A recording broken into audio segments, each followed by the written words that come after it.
citra Indonesia nggak masalah, Pak Jokowi mau jadi wakilnya Pak Prabowo nggak apa-apa. Cuma kan keelokan bangsa ini dalam berpolitik dan berdemokrasi itu akhirnya menjadi tidak indah di mata dunia internasional, dan rakyat seperti tidak punya pilihan. 10 tahun Pak Jokowi berkuasa dan rivalitasnya Pak Prabowo, kemudian mereka ternyata bertukar tempat. Nah, gimana gitu loh, ruang-ruang yang lain, kader-kader yang lain, kaderisasi politik itu tidak muncul, dan akhirnya nuansa atmosfer semacam hantu Orde Baru itu seperti mendekat sama kita, berputar-putar di ruang udara kita, di ruang politik kita. Dari 10 tahun nanti kalau misalnya lancar, Pak Jokowi bisa 10 tahun jadi wakil, dihitung-hitung sudah berapa lama itu kan, dan kita tidak pernah punya alternatif akhirnya.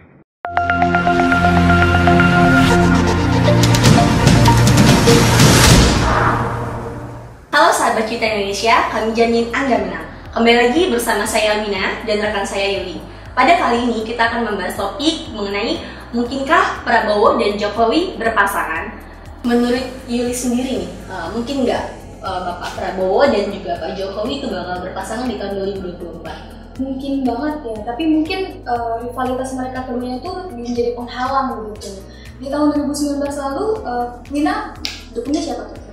Kemarin sih 2019 ya, aku milih Prabowo. Nah, aku sendiri Jokowi. Nah, jadi kita berdua aja berbeda pendapat nih ya. Tapi mungkin nggak di tahun 2024 mereka berpasangan menjadi pilpres, menjadi wakil dan presiden di 2024. Nah, langsung aja kita akan tanyakan kepada konsultan politik dari Citra Indonesia, Pak Yanto. Gimana Pak, terkait tema kita hari ini, mungkinkah Pak Jokowi menjadi wakil presiden dari Pak Prabowo di pilpres mendatang? Ya, itu mungkin saja, karena tidak ada aturan, tidak ada undang-undang yang melarang orang yang sudah jadi presiden kemudian dia maju lagi jadi wakil presiden gitu. Bahkan kemarin kalau nggak salah tuh MK kan lewat juru bicaranya sudah mengatakan ya itu boleh. Dan sepanjang pengetahuan kita gitu dengan teman-teman nggak ada yang melarang itu. Cuma memang secara elok dilihat orang itu kan jadi aneh. Orang akan melihat ini adalah sebuah tindakan dagelan, jadi lucu-lucuan, dan saya pikir Pak Jokowi tidak akan maulah dicalonkan jadi wakil. Meski barusan saya diskusi dengan kawan-kawan, itu tetap masih menjadi opsi. Jadi kemungkinan bisa saja Pak Prabowo berpasangan dengan Jokowi. Nah, tinggal ya suara masyarakat. Apakah memang itu dianggap sebuah pasangan yang elegan, pasangan yang representatif, atau memang pasangan jadi-jadian? Kan kita nggak tahu, karena pandangan masyarakat bisa berbeda. Saya harap para pakar, para pengamat bisa menyuarakan juga agar ini tidak terjadi. Bukan masalah kita khawatir, tapi ini harus menjaga tradisi yang sehat buat demokrasi Indonesia. Karena kalau sampai Pak Jokowi mau jadi wakilnya Pak Prabowo untuk 2024, itu akan banyak suara yang hiruk pikuk, dan nanti positioning Pak Jokowi sendiri menyangkut dia pernah menjadi presiden, itu nanti juga akan hilang ruhnya gitu. Dan saya sih masih sangat yakin bahwa Pak Jokowi tidak akan mengambil kesempatan ini, dan lebih banyak ini cuma testing the water aja. Ingin melihat reaksi-reaksi orang kalau Pak Jokowi mau turun gunung lagi gitu kan. Kalau sekarang kan di atas gunung karena dia presiden. Terus kalau dia turun gunung jadi wakil presiden. Jadi istilah turun gunung nanti akhirnya disematkan kepada Pak Jokowi yang selama ini Pak SBY yang suka mengambil istilah itu. Turun gunungnya Pak SBY sih sebenarnya ya menyepi jadi pandita gitu ya, jadi resi di atas gunung, dia turun mau berpolitik. Kalau Pak Jokowi di atas gunung tapi gunung kekuasaan. Mau nggak Pak Jokowi itu turun gunung jadi wakilnya Pak Prabowo? Ya akan jadi kocak. Kalau saya Citra Indonesia nggak masalah Pak Jokowi mau jadi wakilnya Pak Prabowo, nggak apa-apa. Cuma kan keelokan bangsa ini dalam berpolitik dan berdemokrasi itu akhirnya menjadi tidak indah di mata dunia internasional, dan rakyat seperti tidak punya pilihan. 10 tahun Pak Jokowi berkuasa dan rivalitasnya Pak Prabowo, kemudian mereka ternyata bertukar tempat. Nah, gimana gitu loh, ruang-ruang yang lain, kader-kader yang lain, kaderisasi politik itu tidak muncul, dan akhirnya apa? Nuansa atmosfer semacam hantu Orde Baru itu seperti mendekat sama kita, berputar-putar di ruang udara kita, di ruang politik kita. Dari 10 tahun nanti kalau misalnya lancar Pak Jokowi bisa 10 tahun jadi wakil, dihitung-hitung sudah berapa lama gitu kan, dan kita tidak pernah punya alternatif akhirnya. Oke. Isu 3 periode itu juga sekarang kan lagi kuat begitu Pak di masyarakat. Kira-kira tetap tidak memungkinkankah Pak apabila memang 3 periode Pak Jokowi tidak mampu jadi presiden, kemudian dialihkan jadi wakil presiden? Ya, yang seperti kita bilang bahwa yang mau 3 periode itu adalah orang-orang di sekitar Jokowi, karena ini menyangkut resources. Pak Jokowinya sendiri saya pikir ya terserah, pasti ungkapan klasik itu apabila rakyat menghendaki. Nah, rakyat menghendaki itu siapa? Perwakilan rakyat. Nah, kenapa lewat perwakilan rakyat? Karena mereka yang akan mengubah undang-undang itu yang membolehkan presiden yang tadinya dibatasi 2 periode menjadi 3 periode dan seterusnya. Dan kami pikir Citra Indonesia akan berada pada barisan yang untuk mencegah ini, karena amanat reformasi itu adalah membatasi kekuasaan. Kemudian sehatnya sebuah negara yang mau berdemokrasi juga adalah pembatasan kekuasaan. Periodeisasi itu juga adalah upaya kita untuk membatasi itu agar tidak merembet kemana-mana, agar orang tidak melanggengkan kekuasaan itu di lingkaran-lingkaran itu saja, dan akhirnya nanti akan cenderung kekuasaan itu menjadi korup. Karena kita kan tahu semakin lama orang berkuasa, mereka akan berusaha menjadi negatif spiritnya, karena mereka menganggap kekuasaan adalah segala-galanya. Tapi apabila ada pembatasan-pembatasan itu, mereka harus tahu bahwa setelah itu mereka harus mengestafetkan atau menyiapkan kaderisasi, menyiapkan sebuah pemilu agar kekuasaan ini berakhir dan dilanjutkan oleh kekuasaan yang berbeda berikutnya. Masalah apakah itu dimenangkan oleh kelompok yang berkuasa sekarang atau yang berada di lingkaran kekuasaan itu hal lain, tapi potret warna itu harus berganti. Jadi kita jangan sampai menganggap bahwa 3 periode itu adalah sesuatu yang wajar, kemudian karena Pak Jokowi berprestasi, masih didukung oleh banyak pihak gitu.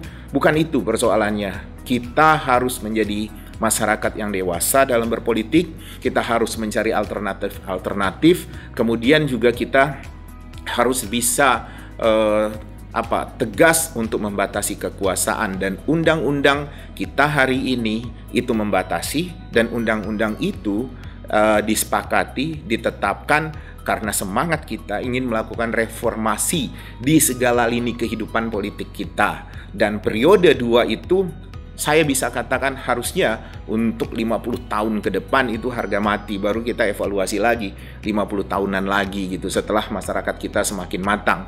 Karena kan di luar negeri juga ada yang lebih dari 2 periode, tapi kan masyarakatnya udah kritis.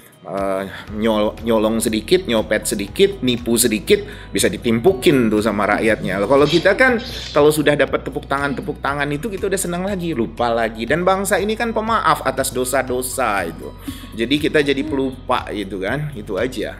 Nah Pak, jika memang nanti di tahun 2024 Pak Jokowi menjadi wakil presiden nih, apakah bakal menimbulkan pro dan kontra antara pendukung satu sama lain, antara Pak Prabowo dan Jokowinya? Karena kan pasti banyak, sebagian orang ada yang memang ingin mereka bergabung, tapi kan bagi sebagian orang juga ada yang memang tidak bergabung gitu. Nah, menurut Bapak bagaimana? Ya, nggak akan ada pro kontra. Pro kontra itu harusnya terjadi kemarin ketika Pak Prabowo jadi Menteri Pertahanan. Sementara ini kan lebih wangi kekuasaan presiden dan wakil presiden. Siapa yang mau pro kontra? Kalau misalnya mereka tidak berkenan pendukung Pak Jokowi jadi wakil presiden, nggak juga. Anggap aja ini adalah masa-masa di mana mereka mau beberesan sebelum pensiun, ya kan? Daripada nggak ada kerjaan, lumayan jadi wakil presiden gitu, ngangguk-ngangguk, iya, cengangas, cengenges, cengir-cengir lagi. Nanti nambah banyak lagi cengar-cengirnya itu. Tapi kan lebih asoy, lebih ringan itu, karena tuntutannya kan cuma jabatan wakil presiden. Jadi di kubu Pak Jokowi saya rasa tidak akan ada gugatan, kekecewaan, protes, tidak itu. Dan mereka juga menganggap mereka bagian dari kekuasaan dan bisa menjaga, mengamankan resources mereka.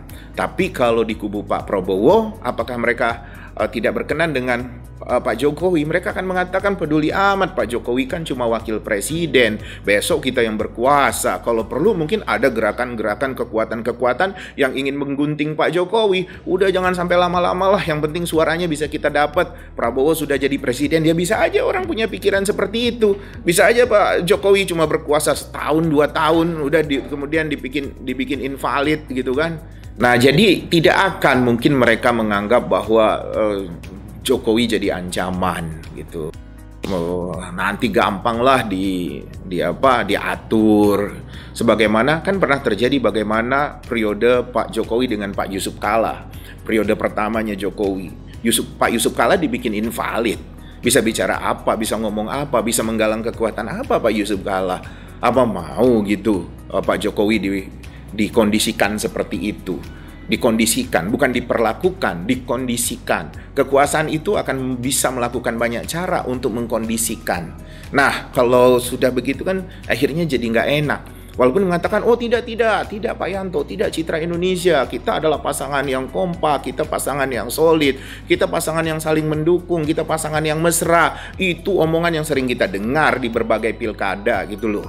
Dan akhirnya kan tidak juga terjadi. Baru beberapa bulan sudah pecah kongsi, udah berantem, sudah berkelahi, udah ngejelek-jelekin. Nah, jadi saya pikir mereka akan melakukan peredaman kepada kekuatannya Pak Jokowi gitu loh. Kalau sampai ini terjadi berpasangan.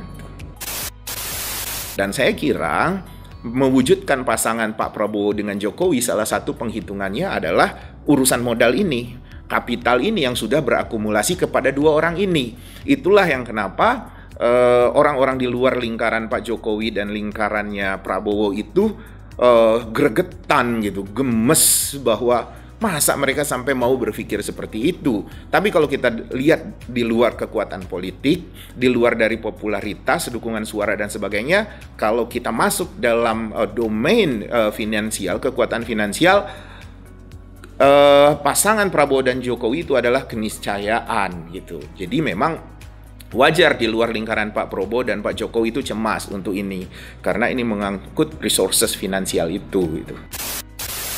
Nah, jadi bagi saya ketika figur itu kuat gitu, punya pengaruh, figur yang keren, yang bisa menarik simpati banyak orang, dan di situ dia didukung oleh konsultan yang juga cerdas, kemudian tepat membaca psikologi massa, membaca kecenderungan voters, tren dari voter, kemudian pertarungan wacana-wacana itu bisa mereka manage dengan baik. Urusan finansial itu atau kekuatan politik itu akhirnya menjadi nomor 2, nomor 3 dan seterusnya. Karena apa? Ketika popularitas naik, kemudian elektabilitas naik, itu orang juga akan berpikir, gue mau dukung di situ, mau nyumbang gitu, gue mau mendonasikan, gue mau jadi funding, saya mau jadi funding di sana gitu. Nah, kekuatan politik juga akhirnya berubah. Waduh, kita bisa kalah nih. Muncul ketidakpercayaan diri di orang-orang yang secara popularitas, elektabilitasnya turun, tidak sebagus jagoan yang didukung oleh konsultan yang keren, yang bagus gitu. Tapi start awal donatur itu harus ada, karena mesin politik itu di awal-awal dia bekerja membutuhkan pembiayaan gitu.